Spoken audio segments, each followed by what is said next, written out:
त्योहारों से पहले दाऊद इब्राहिम फिर से देश को दहलाने की फिराक में था। इस खबर से जुड़ी हर जानकारी, हर खुलासा आपको सबसे पहले एबीपी न्यूज दे रहा है। 6 आतंकी पकड़े गए हैं, तो क्या ये माना जाए कि आईएसआई और दाऊद की ये आतंकी साजिश पूरी तरह से फेल हो गई है, या ये कहा जाए कि अभी एक हादसा टला है, खतरा बाकी है? देश को दहलाने वाली भगोड़े डॉन दाऊद की साजिश के ये 6 मोहरे हैं जो गिरफ्त में हैं। देश से आतंकी हमलों का एक हादसा टला है, लेकिन खतरा अब भी बरकरार है। सबसे पहले जान लीजिए कि अब तक किस किस की गिरफ्तारियां हुई हैं। इसमें पहला नाम है जान मोहम्मद शेख का, जो मुंबई का रहने वाला है और उसे पुलिस ने राजस्थान के कोटा से गिरफ्तार किया है। इस गैंग का दूसरा चेहरा है अबू बकर, जो यूपी के बहराइच का रहने वाला है और उसे दिल्ली से पकड़ा गया। तीसरा शख्स ओसामा है, इसे भी दिल्ली में ही गिरफ्तार किया गया। चौथा नाम मूलचंद उर्फ लाला का है, ये यूपी के रायबरेली का रहने वाला है। पांचवा नाम प्रयागराज का जीशान कमर और छठा चेहरा लखनऊ का आमिर जावेद है। कई राज्यों की पुलिस अब इस पूरी साजिश के तार जोड़ने में जुटी है। हालांकि कहा यह जा रहा है कि आखिरी वक्त में पर्दाफाश होने से आतंक के एक धमाके से देश बाल बाल बच गया।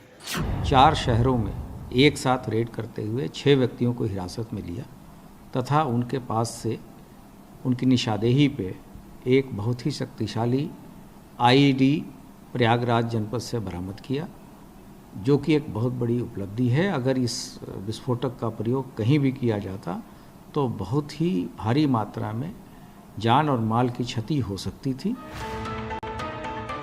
लेकिन सवाल ये भी है कि क्या दाऊद की ये आतंकी साजिश पूरी तरह खत्म हो चुकी है या खतरा भी बरकरार है? पूछताछ में जो पता चला है उसके मुताबिक देश के कई शहरों में विस्फोटक पहुंच चुका था। यूपी की रेकी हो चुकी थी, महाराष्ट्र की रेकी करने वाले थे। जान मोहम्मद मुंबई से यूपी जाते वक्त पकड़ा गया। जान मोहम्मद यूपी से विस्फोटक लेने जा रहा था।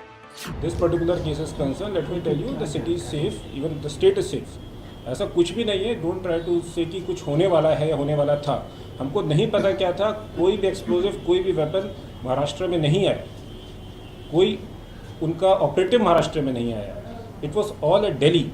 दिल्ली से उनकी प्रेस कॉन्फ्रेंस के हिसाब से these people were suppose to go there and get things, लेकिन उससे पहले ही उसको पकड़ लिया गया। धमाके के लिए उत्तर प्रदेश पर सबसे ज्यादा फोकस था। कई राज्यों की पुलिस अब इस जांच में लगी है कि विस्फोटक किन शहरों में पहुंचा, इस साजिश में कुल कितने आतंकी शामिल थे। फिलहाल पुलिस को आतंकी ओसामा के 2 रिश्तेदारों की तलाश है। बताया जा रहा है कि हुमैद आतंकी ओसामा का चाचा है। हुमैद के जिम्मे आईईडी पहुंचाने का काम था। दूसरा संदिग्ध उबैदुर रहमान है, जो ओसामा का पिता है। सूत्रों के मुताबिक उबैदुर रहमान दुबई में हो सकता है। ये आईएसआई के सीधे संपर्क में है। ओसामा से पूछताछ और चैट से ये खुलासा हुआ है। सूत्रों की माने तो पहले आईएसआई के टारगेट पर यूपी था, उसके बाद महाराष्ट्र। दरअसल दाऊद ने पूरी साजिश ही 1993 के मुंबई ब्लास्ट के पैटर्न पर रखी थी। अलग अलग टीमें बनाई गई थी। एक टीम थी जो कि अंडरवर्ल्ड के हवाले की गई थी, जिसे कि वहाँ पे दाऊद इब्राहिम के भाई अनीस इब्राहिम कोऑर्डिनेट कर रहा था। इस टीम का काम था कि जो वहाँ से फायर आर्म और एक्सप्लोजिव आएंगे, उनको ठीक से सुरक्षित तौर पे बॉर्डर के पार कराकर भारत के विभिन्न शहरों में इनको कंसील करके रखना, जब इनका इस्तेमाल होना है उससे पहले तक। और दूसरा काम, ये जो अंडरवर्ल्ड वाली टीम थी, इसका काम था कि फंडिंग ऑर्गेनाइज करना हवाला के थ्रू। 1993 की तरह ही डी कंपनी को विस्फोटक पहुंचाने और फंडिंग का काम दिया गया। दाऊद के भाई अनीस की भूमिका इस बार भी वही थी जो 1993 में थी। 1993 में लॉजिस्टिक के लिए स्थानीय गिरोह का इस्तेमाल हुआ था। इस बार भी यूपी, दिल्ली और महाराष्ट्र के लोगों का इस्तेमाल किया जा रहा है। 1993 के धमाके में ट्रेनिंग के लिए खाड़ी देशों के रास्ते दाऊद के गुर्गे पाकिस्तान पहुंचे। इस बार भी ट्रेनिंग के लिए मस्कट के रास्ते लोग पाकिस्तान भेजे गए। 1993 धमाके में सारा कोऑर्डिनेशन अनीस इब्राहिम ने किया था। 2021 में भी अनीस इब्राहिम को ही कोऑर्डिनेटर बनाया गया है। साजिश थी कि त्योहार के मौके पर एक साथ कई जगहों पर धमाकों से देश को दहलाया जाए। इसमें जो इन्होंने जो बॉम्ब ब्लास्ट करने थे, ये दिल्ली, यूपी, महाराष्ट्र और अदर स्टेट्स में इनके लाइकली टारगेट्स थे। पूरे मामले की जांच का अभी शुरुआती ही चरण है। जैसे जैसे पूछताछ होगी वैसे वैसे पूरा आतंकी प्लान बेनकाब होगा।